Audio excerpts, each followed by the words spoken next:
sabi niyo po kayo mismo ang lumapit sa OVP para po dito sa trabahong ito at kayong nagsumite ng application early this year. Matatandaan naman po, nag-serve na rin kayo sa dating Pangulong Duterte noon until late 2023. Pero ano pong nag-udyok sa inyo para mag-submit ng application bilang tagapagsalita ni VP Sara?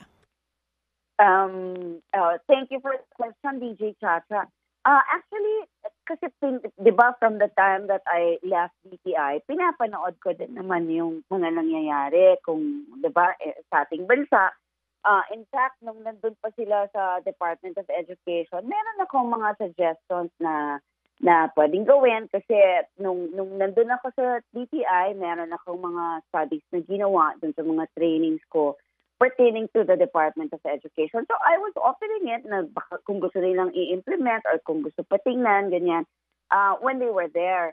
And then, nung nakita ko na parang medyo nag-iiba na yung takbo, they left they left DepEd, tapos nagkaroon ng mga investigations. So I reached out again na I can help if there is anything that I can do. Kasi I'm a lawyer din naman by profession, and I was already in private practice nung panahon na, early this year, I mean since last year. So I was reaching out to them, offering my help, my services. Sabi ko, you don't even have to hire me, I will just help. But then I formally submitted rin a letter of intent. Parang I signified my intent to them. And then, okay naman, kaya lang ang daming nangyari, kaya rin parang hindi yata maganda rin yung nasabi ko kahapon na hindi na aksyonan. But it was because so many things were happening to them na nung panahon na yun, beginning November last year, diba? Mm-hmm. So, medyo na-delay ang reaction or hindi maasikaso because there were just too many on their plate.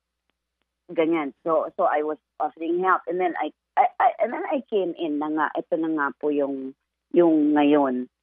So sa madaling salita, even before, nakikipagtulungan na po kayo kay VP Sara and parang you felt after leaving DTI na meron ka maitutulong, ginawa lang mas formal. Yun po yun. Pero ito, That's right.